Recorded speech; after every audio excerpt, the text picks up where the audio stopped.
মুহাম্মাদুর রাসূলুল্লাহ সাল্লাল্লাহু আলাইহি ওয়াসাল্লাম। আলহামদুলিল্লাহ, সকলে আলহামদুলিল্লাহ। যে খালিক, যে মালিক আমাদেরকে আসার বসার তৌফিক দান করেছে, সেই খালিক মালিকের প্রশংসা উচ্চ আওয়াজে বলে আলহামদুলিল্লাহ। আল্লাহ রাব্বুল আলামিন রাসূল সাল্লাল্লাহু আলাইহি ওয়াসাল্লাম তিনি বলেছেন যে মাহে রমজান মাস হলো ধৈর্যের মাস। মাহে রমজান মাস কার মাস বলেন তো?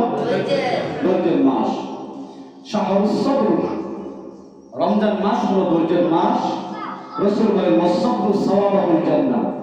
আর যে ব্যক্তি ধৈর্য ধারণ করে রমজান মাসে রোজা রাখবে, রমজানকে সম্মান দিবে, তাদের পুরস্কার হলো জান্নাত। জান্নাত ছাড়া আর কিছুই তাদের পুরস্কার হতে পারে না। রাসূল বলেন সাওয়াবুল জান্নাহ, তাদেরকে পুরস্কার হিসেবে জান্নাত দেওয়া হবে।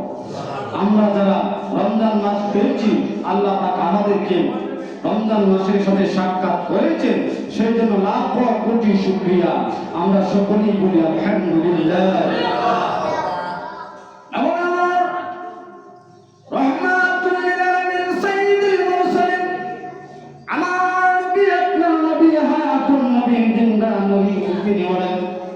প্রত্যেকটা রোজাদার ব্যক্তির জন্য দুইটা আনন্দের সময় আছে। প্রত্যেকটা রোজাদার ব্যক্তি যারা উদ্দেশ্যে রাসূলকে খুশি করার উদ্দেশ্যে রোজা রাখবে, প্রত্যেকটা রোজাদারের জন্য দুইটা খুশির সংবাদ রয়েছে। কোন দুইটা খুশির সংবাদ একটু বলবেন? আমরা শুনতাম আমার নবী, আপনার নবী হাদিসে শরীফে বলেন, ইরশাদ করেন, হে আমার উম্মতরা, ও সাহাবায়ে কেরাম শুনুন, আমার উম্মতরা কষ্ট করে রোজা রাখবে, একটা মাস রোজা রাখবে, ওই উম্মতের জন্য দুইটা খুশির সংবাদ হলো, একটা হলো ইফতারের সময়, আর একটা হলো আল্লাহর সাথে যখন সাক্ষাৎ করবে সেই সময়। বলেন সুবহানাল্লাহ। বাবা আমার বন্ধুরা,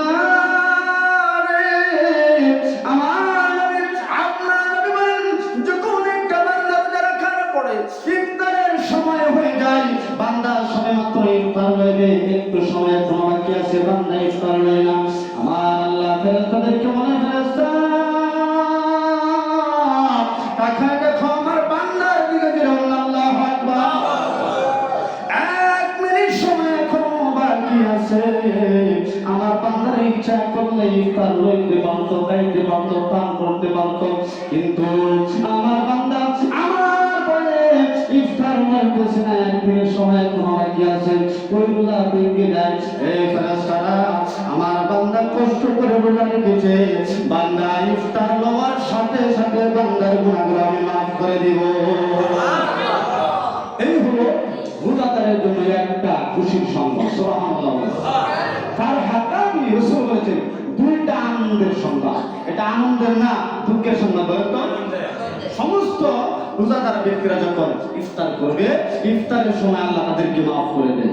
সুবহানাল্লাহ। আমার নবী আপনার সাইয়্যিদুল মুরসালিন রাহমাতুল লিল আলামিন বলেন, আরেকটা বিষয় হলো হাসরের মুসিবতের দিন, যেদিন আল্লাহ হিসাব নিকাশ নেবে। একটা বান্দাকে আল্লাহ যেদিন হিসাব ছাড়বেন না, কিছু কিছু বান্দার হিসাব আল্লাহ খুব কঠিন ভাবে নেবেন, আর কিছু কিছু বান্দার হিসাব আল্লাহ খুব সহজে নেবেন।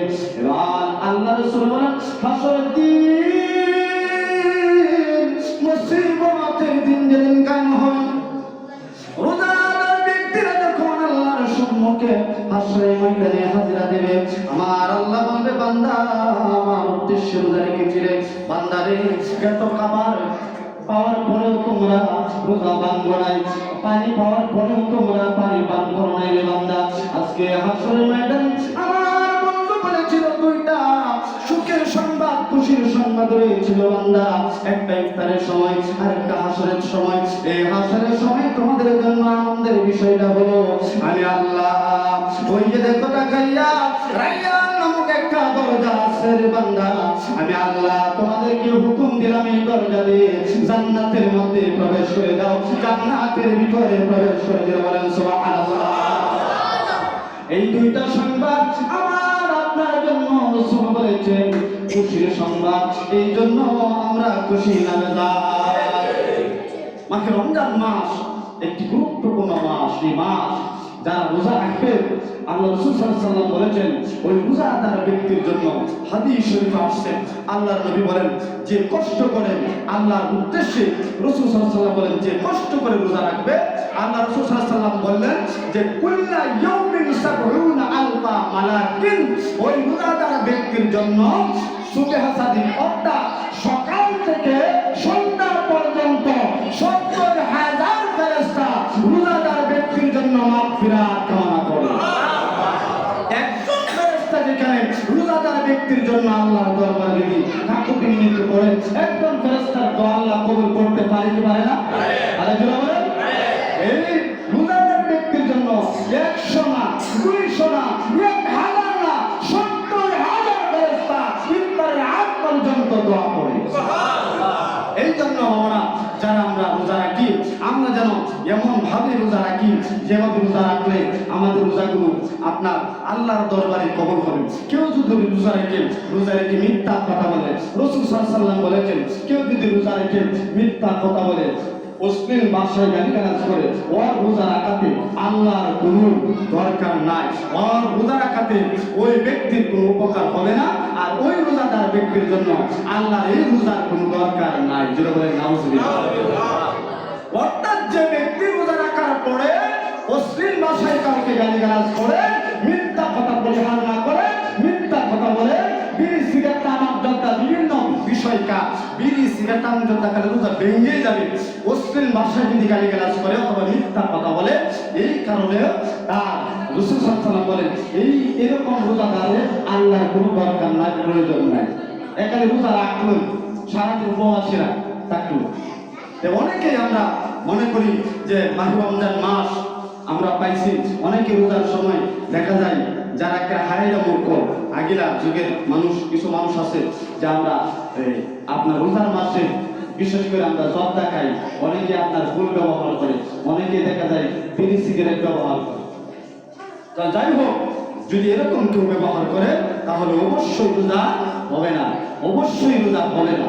তা আমরা ইনশাআল্লাহ রোজা যেন পরিপূর্ণভাবে রাখতে পারে, আল্লাহ সবাইকে সেই তৌফিক দান করুন। আমি একটু জিকির করেন লা ইলাহা ইল্লাল্লাহু লা ইলাহা ইল্লাল্লাহু লা ইলাহা ইল্লাল্লাহ। নেই কোনো মাবুদ আল্লাহ ছাড়া, নেই কোনো উপাস্য আল্লাহ ছাড়া, লা ইলাহা ইল্লাল্লাহু লা ইলাহা ইল্লাল্লাহু লা ইলাহা ইল্লাল্লাহ।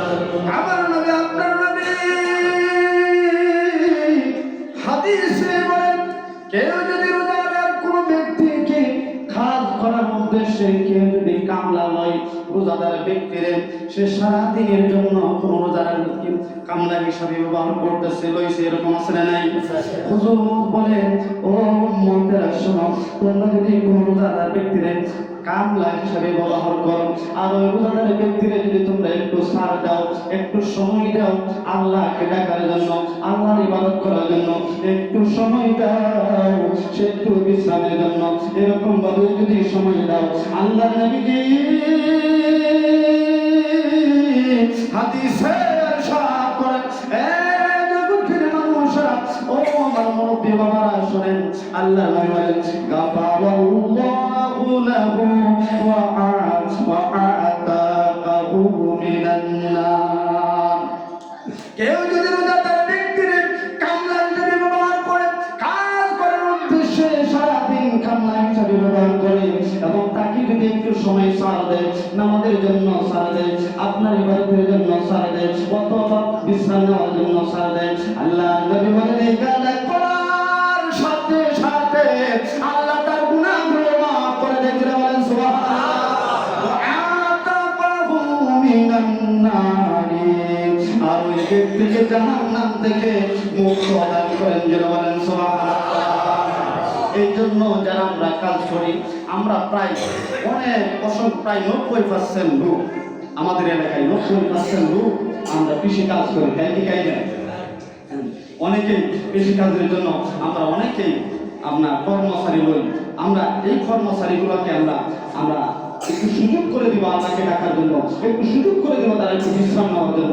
এই আপনি সুযোগ করে দিলেন, এই সুযোগটার এত মর্যাদা, এতই রাসূল বলেছেন তার গুনাহ মাফ করে দেওয়া হয় এবং তাকে জাহান্নাম থেকে মুক্তি দান করা হয়। সুবহানাল্লাহ, সুবহানাল্লাহ, সবাই বলেন সুবহানাল্লাহ। এবার আমার বন্ধুরা, আল্লাহর হাবিব বলেন সারাদিন রোজা রাখার পরে আমার বান্দারা যখন তারাবির নামাজে আসবে, কি নামাজ? তারাবির নামাজ। তারাবির নামাজে আমার বান্দারা যখন আল্লাহর হাবিব বলেন আমার উম্মতেরা রোজা রাখার পরে যখন তারাবির নামাজ আদায় করার জন্য মসজিদে আসবে, এক রাকাত, 2 রাকাত, 3 ভাবে তারাবির নামাজ পড়বে। 20 রাকাত পর্যন্ত আমরা তারাবির নামাজ পড়ি। এইভাবে যখন আমার উম্মতেরা নামাজের জন্য সমবেত হবে তারাবির, ও আমার উম্মতেরা দেখো বিশাল একটা ইবাদত তারাবির নামাজ। একটা সাজদা আল্লাহর দরবারে দিবা তারাবির নামাজে, একটা সাজদার হিসাবে রাসূল বলেন একটা সাজদার বিনিময়ে কমপক্ষে 1500 নেকি তারা আমলনামায় দেওয়া হয়। আওয়াজ বলেন সুবহানাল্লাহ। রাসূল বলেন মান কামা লাইলান ঈমানান ওয়া ইহতিসাবান গুফিরা লাহু মা তাকাদ্দামা মিন যানবিহি। আল্লাহু আকবার। আল্লাহর নবী বলেন কেউ যদি রোজা রাখে তারাবির নামাজে হাজিরা দেয়, রাতের নামাজে হাজিরা দেয়, রাতের নামাজে হাজিরা দিতে আল্লাহ রাসূল বলেন রাতের নামাজে হাজিরা দেওয়ার সাথে সাথে তার পূর্বের যত গুনাহ ছিল অতীতের সমস্ত গুনাহগুলো আল্লাহ মাফ করে দেয়। এই জন্য বাবারা অনেকে বলেন যে আমরা কাজ কাম করি, সারাদিন রোজা রাখলাম, তারাবির নামাজ অনেকেই পড়তে পারে না, অনেকে পড়ার সময় পায়, এরকম আছে না নাই? অনেকে জিজ্ঞাসা করে হুজুর রোজা রাখছি কিন্তু তারাবির নামাজ পড়ছি না, আমার রোজা হইব কি? হয় কি পায় না? হ্যাঁ, তারাবির নামাজ পড়তে পারলাম না, রোজা রাখছি ঠিকই। দেখেন রোজা রাখা হলো ফরজ, রোজা রাখা কি ফরজ, আর তারাবির নামাজ পড়া হলো সুন্নতে মুআক্কাদা। সুন্নতে মুআক্কাদা কেউ করলে গুনাহ হবে। কি হবে বলেন তো? গুনাহ হবে। আপনি যে ফরজ আদায় করলেন, ফরজ তো আপনি আদায় করে ফেললেন, কিন্তু সুন্নত তরফের জন্য আপনার গুনাহ হবে। বিশেষ কোনো কারণবশত যদি থাকে আপনি এটার জন্য আপনি মনে করেন এমন একটা ঝামেলা পড়ছেন আপনি না হইবেই না, এরকম কারণ থাকলে আপনি এটা পরিত্যাগ করতে পারবেন। যদি না পড়েন অসুবিধা নেই, কিন্তু কোনো কারণ ছাড়া যদি না পড়েন আপনার গুনাহ হবে। তাহলে আমরা রোজা রাখলাম, তারাবির নামাজ ইনশাআল্লাহ পড়বো কি বলবো না? কয় রাকাত পড়বো বলেন তো? 20 রাকাত। রাসূল সাল্লাল্লাহু আলাইহি ওয়াসাল্লাম বলেছেন আমাদেরকে সবাইকে যেন আমরা সকলেই যেন তারাবির নামাজ এবং আমরা রোজা রাখি এবং তারাবির নামাজ যেন আমরা পড়তে পারি। আর খাস বিশেষ কথা হলো আপনার তারাবির রোজা রাখলে একটা সওয়াব, 30টা রোজা 30টা ফরজ। কয়টা ফরজ? 30 রোজায় 30 ফরজ, তারপরে 30 নিয়তে 30 ফরজ। কয় হইছে? 60টা। রোজা রাখলে 30টা ফরজ আদায় হয় এবং 30টা নিয়তের জন্য আবার আরো 30টা, 60টা। কিন্তু আপনি যে 5 ওয়াক্ত নামাজ তরফ করতেছেন, ছেড়ে দিতেছেন, 5 ওয়াক্ত নামাজে ফরজ কয় রাকাত বলতে পারবেন? 5 ওয়াক্ত নামাজে ফরজ কয় রাকাত? 17 রাকাত ফরজ। এই 17 রাকাত ফরজ যদি ডেইলি আপনি তরফ করেন, 2টা ফরজ অবশ্যই রোজা রাখতেই হবে। কারণ আল্লাহ রাসূল সাল্লাল্লাহু আলাইহি ওয়াসাল্লাম বলেছেন, আল্লাহ পাক বলেছেন শাহরু রমাদানাল্লাযী উনজিলা ফীহিল কুরআন, রমজান এমন একটা মাস যে মাসে আমি কোরআন নাযিল করেছি। ও আমার বান্দারা, তোমরা যেই এই মাস পাইবা, ফামান শাহিদা মিনকুম, তোমাদের মধ্যে যদি কেউ এই মাস পায় ফাসুমুহু, সেটা রোজা রাখবে। সুবহানাল্লাহ। আল্লাহ পাক রব্বুল আলামিন বিধান নাযিল করেছেন রোজা রাখতেই হবে। তারপরে তারাবি আমরা পড়লাম, কিন্তু আমরা যদি দৈনিক আপনার 17টা ফরজ ত্যাগ করি তাহলে কিরকম হবে? তাই আমি সবাইকে অনুরোধ করবো, ইচ্ছা করলে আমরা 5 ওয়াক্ত নামাজ পড়তে পারি। আর আমরা যারা দরান্তবাসী, আমরা যারা কর্মচারী হিসাবে মানুষদেরকে নেই, তাদেরকে একটু সার দিতে হবে কি হবে না? দিতে হবে। আর যদি মনে করেন না আমার কাজ করতেছ, সারাদিনই করা লাগবে, নামাজের কোনো ছুটি নাই, কোনো কিছুর ছুটি নাই, তাহলে এইরকম বাটপা সিটারে আপনার মনিবে কাজ করার আমাদের কি নাই? দরকার নেই। আল্লাহ রিজিকের ব্যবস্থা করে দিবেন। রিজিকের মালিক কে বলেন? আল্লাহ। আর রিজিকের মালিক কে? আল্লাহ। আল্লাহ পাক রব্বুল আলামিন সমস্ত মানুষের সৃষ্টি করে রিজিক দাতা। কার তকদিরে কতটুকু রিজিকের বরাদ্দ আছে এটা আল্লাহ আগে থেকে বরাদ্দ করে রাখছে। যাই হোক, আল্লাহ পাক সবাইকে রোজা রাখার তৌফিক দান করে সবাই আমিন। আল্লাহ পাক যেন এই মাস রমজান মাস দীর্ঘ একটা মাস চলে যাইতেছে, এই রহমতের শেষ জুম্মার দিন, রহমতের শেষ জুম্মার দিন আমাদের কাছ থেকে বিদায় নিতেছে। আমরা গ্যারান্টি দিতে পারবো না যে মাহ রমজান মাস আমরা সামনে পাইব, গ্যারান্টি দেওয়া যাবে কেউ গ্যারান্টি। এই মসজিদের যে সভাপতি সাহেব আছে সুমন ভাই, তিনি বলেন না আগামী বছরের রমজান মাস আমি পাই, আমি গ্যারান্টি দিলাম। এই কথা কেউ মানবে না, এটা হাদিস কোরআনের বিরোধিতা হবে। কথা বলেন ঠিক কিনা? কেউ বলবেও না, এটা কেউ বলবে না যে আমি আগামী বছরের রমজান মাস ইনশাআল্লাহ পাইব, এটা কেউ গ্যারান্টি দিতে পারবে না। আপনি এখান থেকে উঠে যাইতে পারবেন কিনা এটার গ্যারান্টি দেওয়া যায় না। চোখের সম্মুখে কত মানুষ যাইতেছে, বাজারে গেছে, বাজার করার জন্য আপনার একটু শরীরটা কিরকম লাগতে আছে, অনেকে দরাদরি করে আপনার নিচে এক আত্মীয়, অনেকে দরাদরি করে নিচে বলে একটু পানি টানি যাচ্ছে, দাঁড়ানোর পরে কিছুক্ষণ পরে দেখে নাই। এইরকম অবস্থা আমাদের কোন সময় কার মৃত্যু কোন জায়গায় হয় আমরা বলতে পারি না। এই জন্য বাবারা, এই রহমতের শেষ জুম্মা চলে যাইতেছে, আপনারা খাস করে নিজেদের জন্য দোয়া করবেন। এবং যারা অন্ধকার কবরে এতিম হয়ে শুয়ে গেছে, এতিম মিসকিন তো তারা, আপনার কাছে যদি আজকে ফকির আয় ভিক্ষা চাই, হ্যাঁ, ফকিরে 5 টাকা দিলেও, এখন এরকম ফকির আছে 5 টাকা দিলে নেয় না। শহরের এলাকার মধ্যে গিয়ে দেখেন, বুঝলেন? ফকির যদি বারবার আপনার কাছে আসে, আপনি বিরক্ত হবেন কি হবেন না? বিরক্ত হবেন। কিন্তু আপনি চিন্তা করে দেখেন, আপনার মা, আপনার বাবা, আপনার দাদা, আপনার দাদু আজকে মিসকিন অবস্থায় ঘোরাফেরা করতেছে, আর বলতেছে সন্তানেরা ও আমার নাতিরা আমাদের জন্য খাস করে একটু দোয়া করো। আমরা সকলেই দোয়া করি ইনশাআল্লাহ তাদের সমস্ত কবরগুলো আল্লাহ পাক জান্নাতুল ফেরদাউস বানান। সকলে আমিন।